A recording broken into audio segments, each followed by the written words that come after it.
እንዴት ናችሁ ቤተሰብ? ያው እንግዲህ መቼም ዛሬ ቅድም ሞቅ አርጋችሁት ነበር ስለ ክረምት እያወራችሁ ነበር።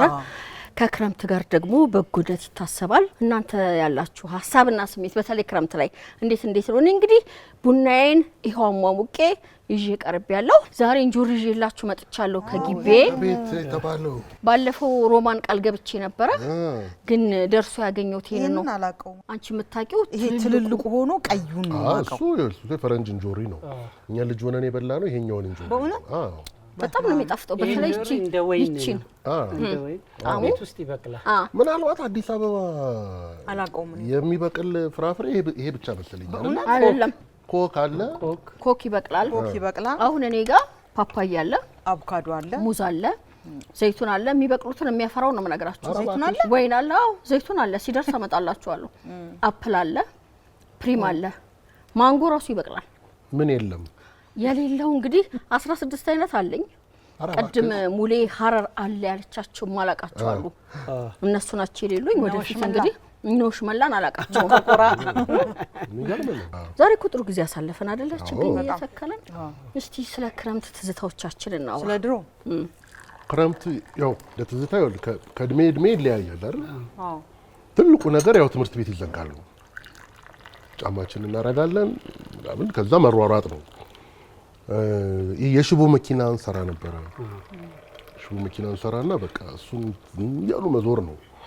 ግን ትንሽ ከፍ እያለን ስንመጣ 7 8ኛ ምናምን ስንሆን ትልቁ ክረምት ላይ እናረግ የነበረው ነገር ንባብ ነው። ኦልሞስት እንወዳደር ነበር። በዚህኛው ክረምት እንትና ምን ያህል አነበበ ውድድር ነበር። መስከረም ላይ ላለመበለጥ ማለት ነው። ስለዚህ በጣም ብዙ መጽሐፍ የምናነበው ክረምት ላይ ነው። ከዛ በተረፈ ይበርዳችኋል ተብሎ ቢደረገውን እንክብካቤ ለማግኘትም አልፎ ወጣ እያለን ዝናብ ተመተን እንመጣለን። ወይኔ ልጅ እንድትል እናቴ ማለት ነው። እቺ ነገር ሁሉም ጋር ነች ማለት ነው። እኔ ደግሞ ሚሪንዳ ለማስገዛት ማላረገው ጥረት አልነበረም። ግን እኮ በእኛ ጊዜ እንደው ክረምት ሲመጣ የክረምቱ መምጣትን በጣም በጉጉት የምንጠብቀው ሰኔ 30 ላይ ነው። ሰኔ 30 ላይ በቃ ክረምትን በፍቅር እንድትጠብቀው ልዩ ዝግጅት እየተደረገ ይከበራል አይደል? እሱ ነው እንግዲህ ክረምትን የሚያስናፍቀን። ግን እኔ ማስታውሰው በእኛ ጊዜ ፍንደቃ ነው፣ መቦረቅ ነው። ትምህርት ቤት ይዘጋል እና ያለህን ኢነርጂ በሙሉ ለጥናት ያዋልከውን እረፍት የምታደርግበትና ትንሽም ለቀቅ የምትደረግበት ጊዜ አይደለ? ያለንን የጨዋታ አይነት የምንጠቀምበት ጊዜ ነው በእኛ ጊዜ። አሁን አይታችሁ ከሆነ ግን ብዙ ኮርሶች ይወስዳሉ አይደለ? ብዙ ተጨማሪ ነገሮች ይወስዳሉ። ሌላው ደግሞ በስፖርት ራሳቸው ነው። ለምሳሌ የዋና ኮርስ የሚወስዱ አሉ፣ ሌላ የኮምፒውተር ኮርስ የሚወስዱ አሉ፣ ተጨማሪ ኮርስ ማለት ነው። በእኛ ጊዜ በቃ ያቺን 2 ወር በጭፈራ ነው የማስታውሰው። እሱን ነው አሁን ሚኪያለው ወደ መጨረሻ ትንሽ ከፍ እያልን ስንመጣ መጽሐፍ እየተዋዋስን ነው የምናነበው። ስለዚህ ስንት መጽሐፍ ጨረስክ፣ ስንት መጽሐፍ አዋስክ የሚለውን ለማድረግ ውድድር አለ። ስለዚህ ወደ ሐምሌ ሳይሆን ወደ ነሐሴ አካባቢ ብዙ መጽሐፍ እናነባለን ማለት ነው ለጨርሰን ለመዋዋስ። በተቻለ መጠን መዋዋስ ስላለ እንትኑ አነስ ያለው መጽሐፍ ይመረጣል። ምክንያቱም እኔ እንትንን አነበብኩ ተብሎ ጉራው ሁሉ ይነዛል በዛን ጊዜና ብዙ መጽሐፍ ይነበብበታል። ብዙ ፍንደቃ አለ።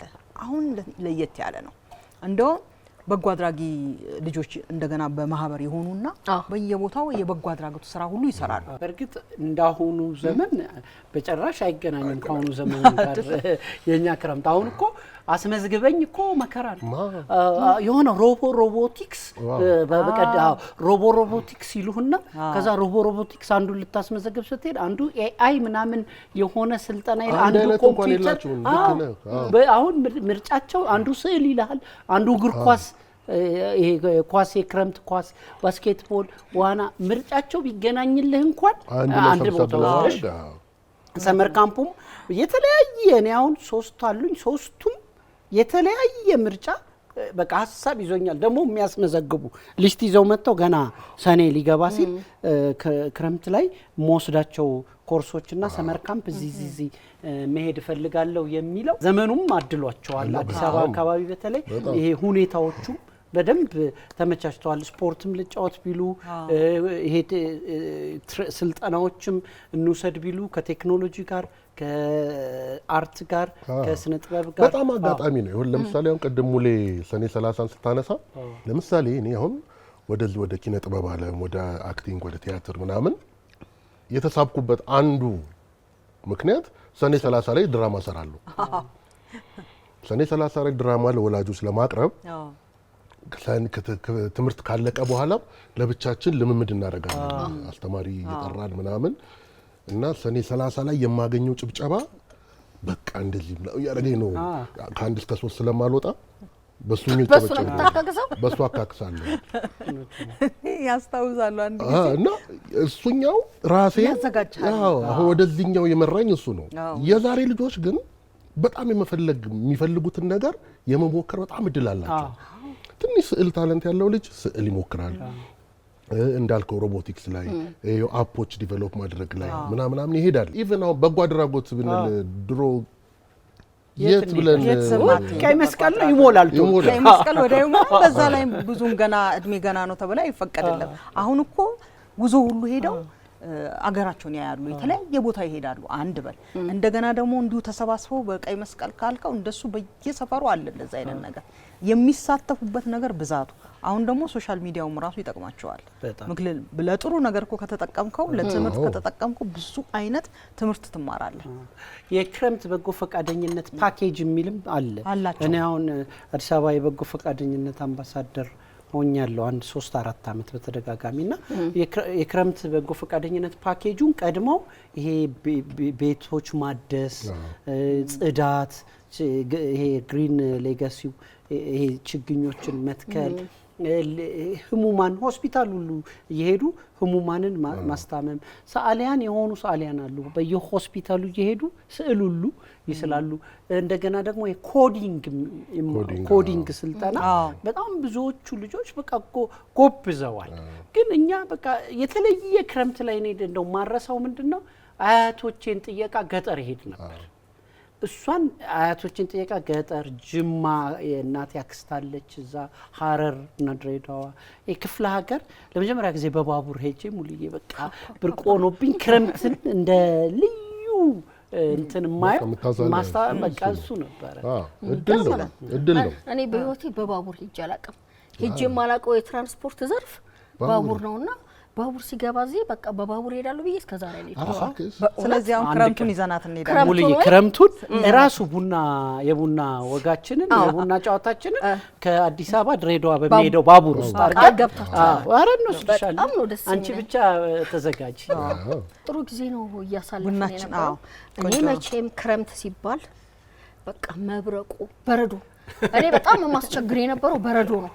በረዶ ሲጥል በቃ በረዶ መብላት፣ በረዶ ላይ ማድረግ፣ መደንዘስ፣ በረዶ መራጨት በጣም እኔ ብርቄ በረዶ ነው። ሙሌ እንዳለችው ደግሞ መጽሐፍ ፈጣን አንባቢ ለመባል ቀንና ሌሊት የምናነባው እና ደግሞ እንተረካለን። አቤት እኔ ትረካ ሰውድ ነበር። መጽሐፉን በቃ ታሪኩን ቁጭ ሰረጣ ብለው በቃ አዳምጡኛል። እሷ ታውራ እንዲሉልኝ ማለት ነው። እና ምን ሰማቸው ሙዚቃዎች የምናስታውሳቸው ጥሩ ጊዜ እኔ ያው አገር ቤት ሄጄ አላቀም ብርቄ ነው እንጂ በጣም ቀና ነበረ ቤተሰብ ላለው ሰው። ግን እዚሁ ግን እኛ አክስት አጎት ወራም ቤት በቃ ክረምትን በየተራ ነው የምናሳልፈው። ስለዚህ ቤተሰቦቻችን እናንተም እንግዲህ በየቤታችሁ ናችሁ ዝግጅቶቻችንም እንደተከታተላችሁ አሁንም ከኛ ጋር እንዳላችሁ ተስፋ እናደርጋለን።